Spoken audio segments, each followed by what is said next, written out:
मालेगाव कृषी उत्पन्न बाजार समिती आजपासून बेमुदत बंद पुकारतीये। मालेगाव कृषी उत्पन्न बाजार समितीमध्ये सभापती आणि आडत व्यापारी यांच्यात झालेला वाद शिगेला पोहोचलाय। त्यामुळे व्यापाऱ्यांनी बेमुदत संप पुकारलाय।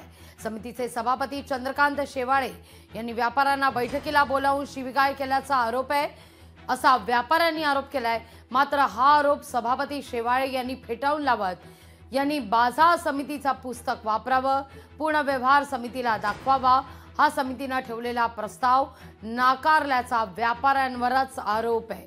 या सगळ्याविषयी अधिक माहिती घेण्याकरता थेट जाऊया मालेगावला। आपले प्रतिनिधी विशाल मोरे यांच्याकडे। विशाल, मालेगावमध्ये सध्या वाद चिघळताना पाहायला मिळतोय। मालेगाव कृषी उत्पन्न बाजार समिती आजपासून बेमुदत बंद पुकारतीये।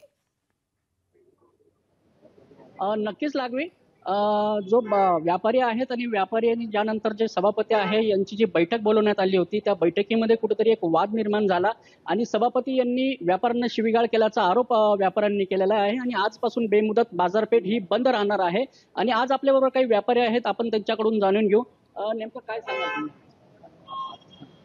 तुम्ही? आजचा जो बंद आम्ही करणार आहोत, पण आज सकाळी अचानक शेतकऱ्यांचा माल काढलेला असल्यामुळे त्यांना त्रास होऊ नये यासाठी आम्ही आज सकाळी मार्केट चालू ठेवलेलं होतं व आज संध्याकाळपासून आम्ही सर्व या बंदमध्ये सहभागी होणार आहेत। व्यापाऱ्यांना शिवीगाळ करणं व अर्वाच्य भाषेत बोलणं हे त्यांना शोभत नाही।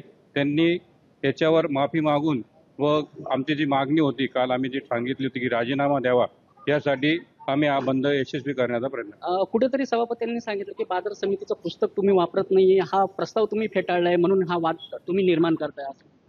जी पूर्ण महाराष्ट्रात भाजीपाला आणि फळ त्याच्यामध्ये कुठे हे मार्केटचं पुस्तक वापरले जात नाही, याला कारण असं आहे की भाजीपाला हा नाशवंत माल आहे। तो एक शेतकरी एक व्यापारी घेत नाही, तो असंख्य व्यापारी घेतात। त्याच्यामुळे ते पुऱ्या महाराष्ट्रात ती लागूच नाहीये। ज्या महाराष्ट्रात लागू नाही तर ती इथं कसं काय लागणार आहे?